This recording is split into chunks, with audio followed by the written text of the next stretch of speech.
tá cuacht sa grá, agus bhí riú anál. Agus lau ag na détha an fosta. Seo mar a bhí sé in san epic war a scríú Homer, hart ar 2007 bliain ó hin.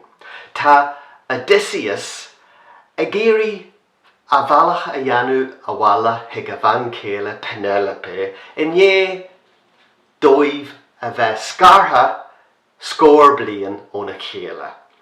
Seo mar a hail Homer an teach le chéile in san war epic an Odaiséis. Bhí glúine Penelope ar crí a ad agus a bhí a fear céile ag caint. Lé a chuid focail a crí. Ag Odaiséis a bhain a bhí na rún seo.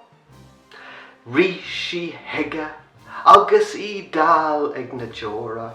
Rug sí grem muinneal agus fóg a cheann a ríist agus a ríist eile. Na bíú farrig ort lom a Odaiséis ar sí. Ba ar tuiscinach riú anál thu. Ba iad na détha a lag an trublaid seo a lig orín. Ba bheagleo dlú chadrú ar nóige hís an seo. Scar siad sin óna chéile agus seo a nismuid ar thairsach na seaníise. Ó is tú rún na chléamh. Bhí crí Odaiséis trom le brón fosta.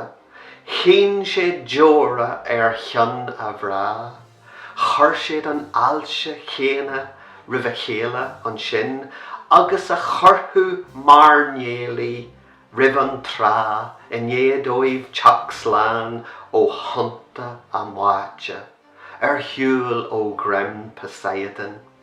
Ní raibh fun ar ceachtar acu scíliú leis an duine eile. Chur a téana fad leis an ihe dóibh. Agus mar seo a bhí siad grem docht ar a chéile ag cíniú le hathas nuair a haring lampas agus péitón. Capal bhrátha na farige móire méire dearige na maidine hocu in dhé na hithe fada seo in Ithaca.